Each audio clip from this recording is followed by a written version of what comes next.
Ah non, non, nous a expliqué. ça y est, Je les rappelle messieurs, rapidement. on écoute. Et on redéveloppe la première qu'on en a déjà commencé à parler.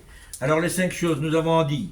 La première chose, c'est ils venaient Israël avant de rentrer en Eretz Israël, ils sont partis pour explorer la terre d'Israël. Ils sont revenus avec des idées qui sont complètement différentes de celles avec qui ils sont partis. Et effectivement, ils ont parlé du Lachon Hara. Ils ont parlé, ils ont pleuré, ils ont fait pleurer tout le monde. Les 3 millions de personnes, ils ont commencé à pleurer. Vous vous rendez compte?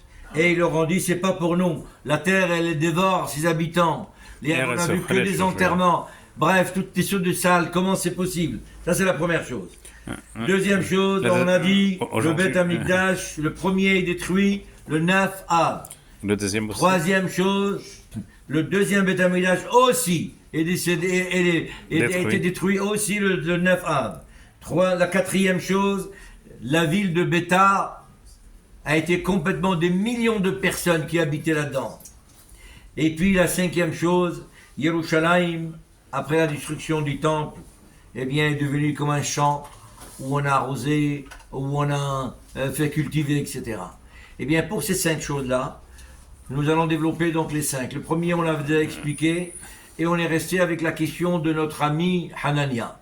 La question de notre ami Hanania qu'il a posée hier, comment c'est possible que ces gens-là ont pu parler, une génération de telle grandeur, d'Ordéa qu'on appelait, ils ont vu des miracles, il n'y a pas seulement voir, ils les ont palpés entre leurs mains, ils ont vu tous les jours, au moment de Kriyat Yam Souf, au moment de Matan Torah, tellement de choses qu'ils ont vues, alors comment ils ont pu faire une chose pareille? Et comment ils ont pu dire?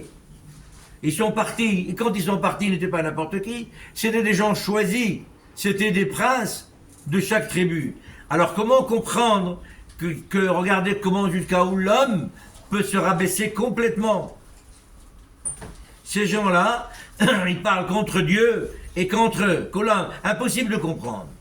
C'est pour ça que Hachamim nous donne un exemple d'un paysan qui habitait dans un bled perdu. Et là-bas, dans cette bled-là, il n'avait pas le confort, il n'avait pas vu la ville, etc. Et un jour, il arrive, il appelait devant le roi, et ils lui ont montré la beauté qu'il y a dans le royaume, et dans la ville, et tout ce qu'il y a. On lui a servi à manger, il est devenu fou. Jamais on a mangé ces choses-là. Et jamais, de belles choses comme ça, on n'a jamais vu. Eh bien, c'est à peu près ça qui s'est passé avec la communauté d'Israël. En ce moment-là, Akadosh Baruch Hu, lui, il les a appelés chez lui. Akadosh Baruch Hu, il les a amenés chez lui. Il leur a montré toute sa main, il leur a montré ses forces, il leur a montré tout ce qu'il y avait comme possibilité. Et malgré tout, l'homme est faible, est très faible. La preuve qu'ils ont renoncé, ils ont dit des choses graves contre la terre et contre Akadosh Baruch Hu. Il a fallu, sauf évidemment les 2 personnes qui n'ont pas... Yoshua et Caleb.